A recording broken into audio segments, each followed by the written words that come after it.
Apa itu syukur? Sebentar. Ibu bersyukur punya rumah? Syukur. Ibu bersyukur punya kendaraan? Bersyukur punya keluarga? Ada suami, ada anak-anak, bersyukur? Baik. Yakin?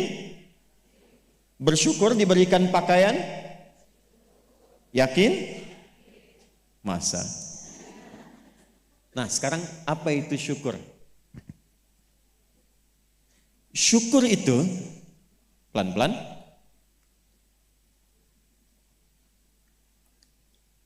Syukur itu upaya menggunakan semua nikmat yang Allah titipkan, upaya menggunakan semua nikmat yang Allah titipkan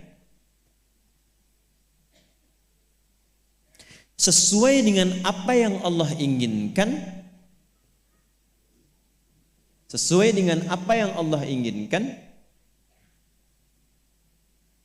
dalam rangka mendekatkan diri kepada Allah Subhanahu wa taala.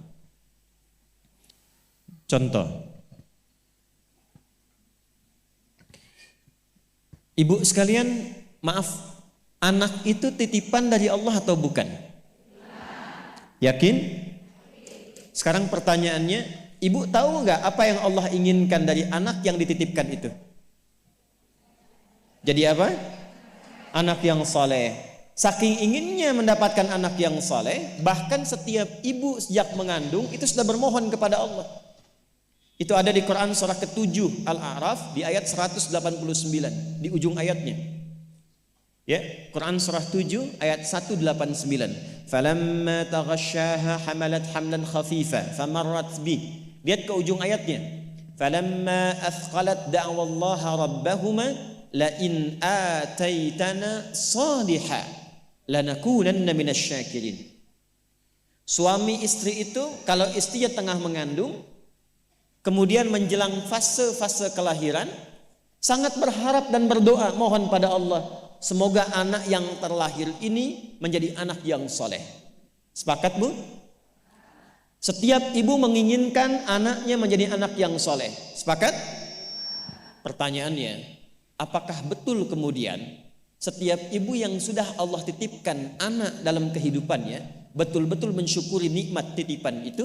Saya tanyakan pada ibu, anak ibu itu disekolahkan di mana? Kenal Allah atau tidak? Diajarkan sholat atau tidak? Diberikan pakaian yang menutup aurat atau tidak? Perhatikan definisi syukur tadi. Menggunakan semua nikmat, upaya menggunakan semua nikmat sesuai dengan apa yang Allah inginkan. Ibu punya anak perempuan, katanya ibu syukuri diberikan itu.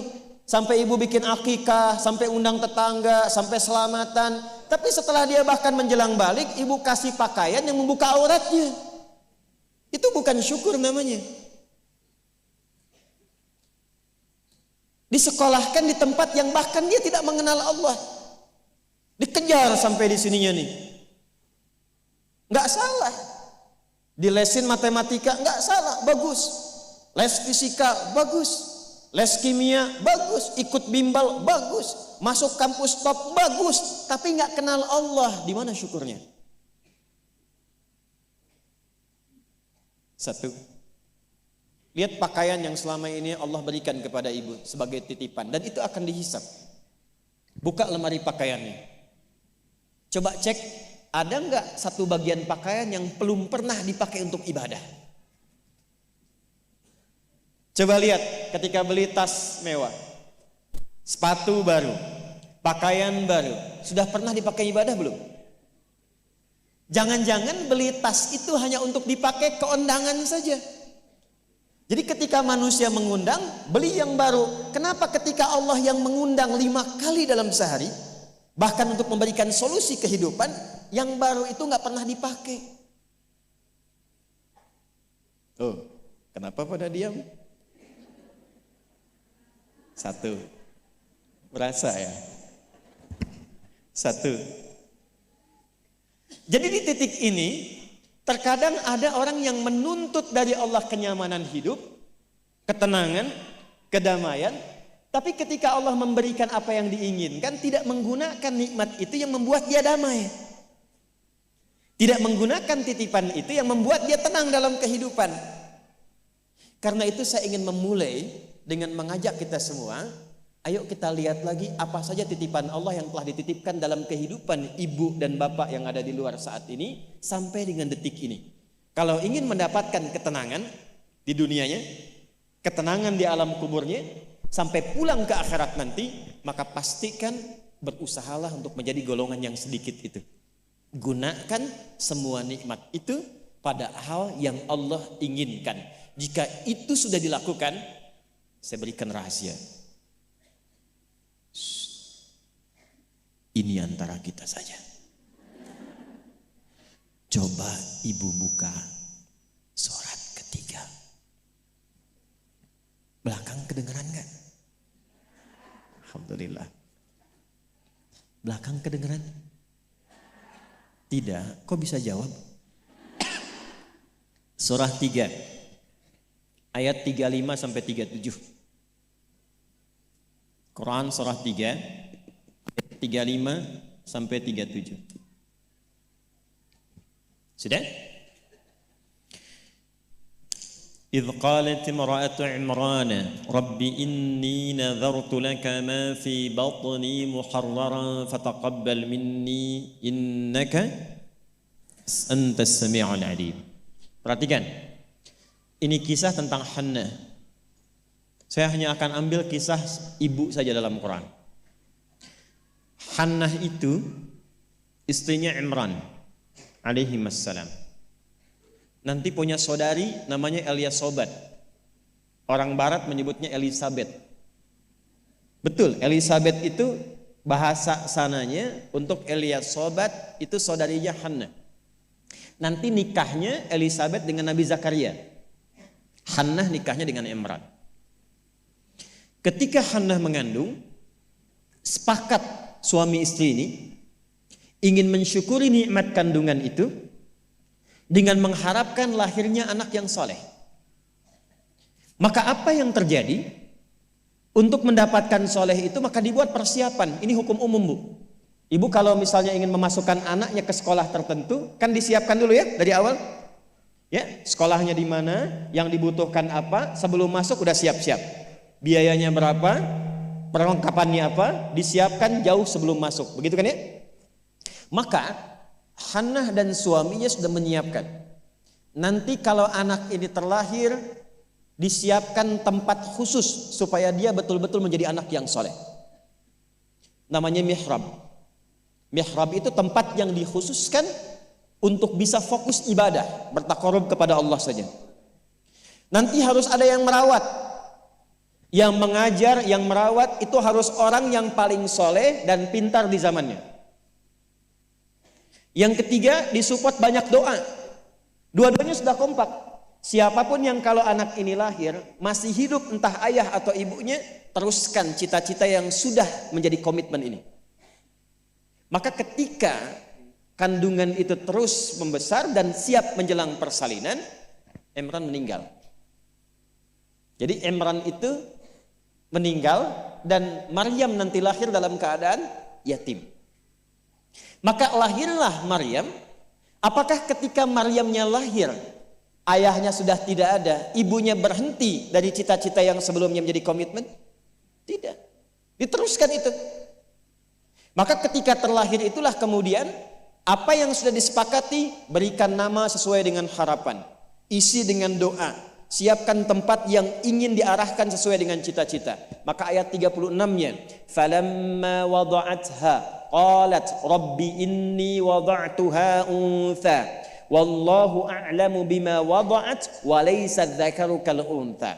Harapannya lahir anak, kalau perempuan dia anak yang salihah, menjaga diri, menjauhkan dari perbuatan yang tercela, mendekat diri kepada Allah. Maka semua makna ini diwakili oleh satu nama, namanya Maryam. Maryam itu perempuan terhormat yang dekat dengan Allah. Kemudian setelah itu apa? Wa inni u'idzuha bika wa dzurriyyataha minasyaitonir rajim. Didoain terus, Bu. Didoakan. Setelah itu apa? Dipilihkan sesuai amanat dan kesepakatan dengan suami, cari orang paling pintar dan paling soleh. Dulu banyak yang berebut. Singkatnya terpilihlah Nabi Zakaria alaihissalam. Setelah itu apa? Buatkan tempat yang mendukung anak ini menjadi soleh dan dekat dengan Allah. Maka dibuatkan mihrab. Apa yang terjadi? Ketika mihrabnya sudah siap, yang mendidiknya sudah siap, doanya mengalir, namanya sesuai dengan harapan, maka orang tua itu tidak sulit lagi untuk merawatnya. Setelah itu Allah yang berkenan memperhatikan sampai tumbuh dewasanya. Perhatikan ayat 37-nya. Fataqabbalaha rabbuha biqabulin hasanin wa ambataha nabatan hasana wa kaffalaha Zakaria. Satu, Zakarianya ada. Kullama dakhala 'alaiha Zakaria al-mihrab. Dua. Wajada 'indaha rizqa. Qala ya Maryam anna laki hadha? Qalat huwa min 'indillah. Innallaha yarzuqu man yasha bighairi hisab. Jadi doanya sudah, namanya sudah, yang mendidiknya sudah, tempatnya sudah. Kalau itu 4 terpenuhi, kata Allah, kamu hei Hannah, gak usah lelah lagi merawat anakmu itu. Biarkan aku dengan kehendakku yang memudahkan semua perawatan anakmu sampai tumbuh dewasa. Demi Allah Bu, setiap butuh apapun, orang tuanya tidak susah. Setiap akan diantar makanan, makanan sudah ada. Mau diantar pakaian, pakaian sudah ada. Dan semua pertumbuhannya langsung diperhatikan oleh Allah. Jadi ketika syukur itu diterapkan dalam kehidupan, maka seorang hamba akan beralih dari hamba biasa statusnya menjadi hamba yang istimewa di hadapan Allah Subhanahu wa taala. Ini yang ingin saya contohkan. Bersyukur itu bukan hanya sekedar mengungkapkan alhamdulillah atas nikmat yang diperoleh, tapi ada peluang untuk menambah nikmat-nikmat lanjutan. Ini ayat ini yang menginspirasi al-Imam Asy-Syafi'i. Imam Ahmad bin Hanbal. Tidak banyak orang tahu Imam Syafi'i itu single parent Bu ibunya. Imam Ahmad bin Hanbal itu single parent.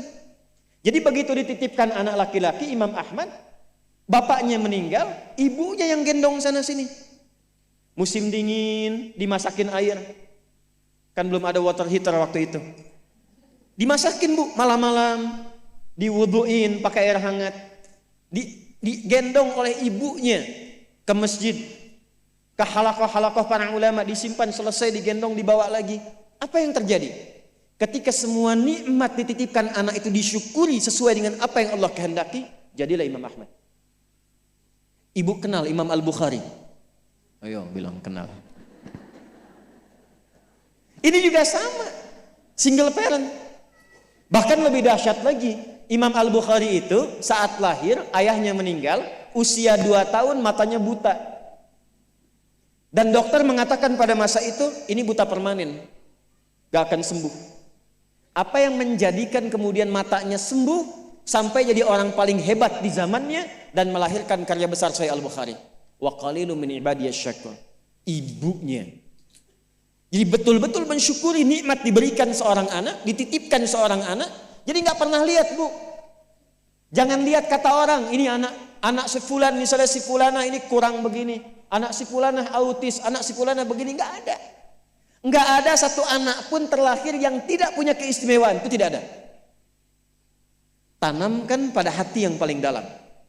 Dalam kondisi apapun Allah menitipkan anak pada ibu, itu ada keistimewaan di dalamnya yang menyempurnakan kebahagiaan dalam rumah tangga. Pernah ada seorang ibu sedih karena begitu terlahir anaknya divonis lumpuh otak, cerebral palsy, lumpuh otak. Saya katakan, hei, belum tentu itu jadi kekurangan. Boleh jadi Allah titipkan satu kelebihan di balik anak itu yang belum terbuka sekarang. Coba bacain Quran terus. Dibacakan Quran, bacain Quran, bacain Quran. Begitu anak itu mulai bisa bicara, yang keluar Quran.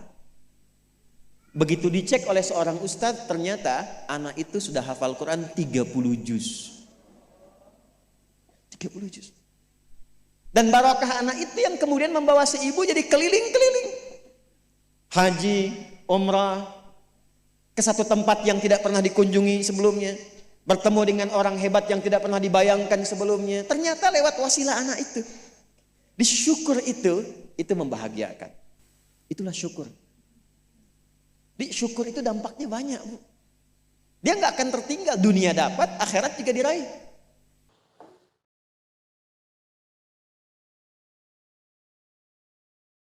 Jangan lupa like, comment, and subscribe.